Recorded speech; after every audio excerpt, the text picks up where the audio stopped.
Pemirsa, Presiden Prabowo Subianto memberikan instruksi kepada sejumlah kementerian dan lembaga daerah untuk melakukan penghematan. Sejumlah kementerian dan lembaga pun mulai melakukan efisiensi, mulai dari mematikan lampu hingga memangkas biaya perjalanan dinas.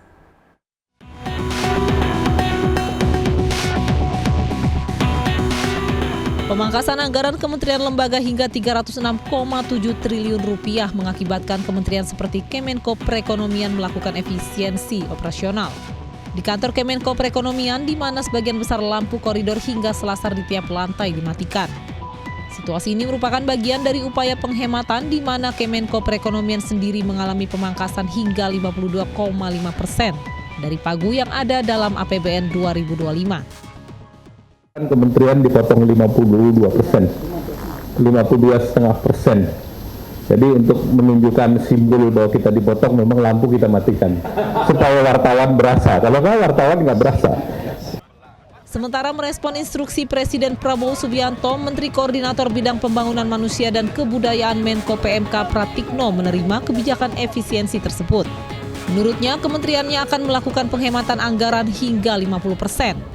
Uang itu adalah uangnya rakyat, harus kembali sepenuhnya kepada rakyat. Oleh karena itu, efisiensi dalam biaya operasional, ya kreativitas untuk melaksanakan pekerjaan secara smart, ya secara cerdas. Oleh karena itu, PMK mendefinisikan diri menjadi smart ministry. Kita produktif, ya melayani masyarakat secara maksimal, mencapai KPI yang tinggi, tapi dengan cara yang smart. Cara smart itu adalah cara cerdas. Gubernur Lembaga Ketahanan Nasional Lemhanas Aceh Hasan Sadzili mengungkapkan instansinya terkena efisiensi anggaran sebesar 67 miliar dari total anggaran 187 miliar rupiah. Aceh Hasan menuturkan adapun pos belanja di Lemhanas yang terkena pangkas anggaran yakni alat tulis kantor dan biaya perjalanan dinas. Menjadi item dari efisiensi itu pertama ATK, ya. Yang kedua perjalanan dinas dan yang lainnya menyesuaikan.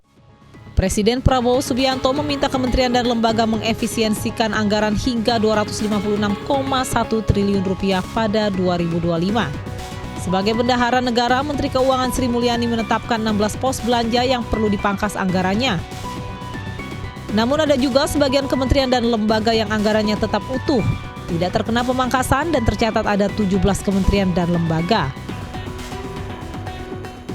Dari Jakarta, tim liputan melaporkan.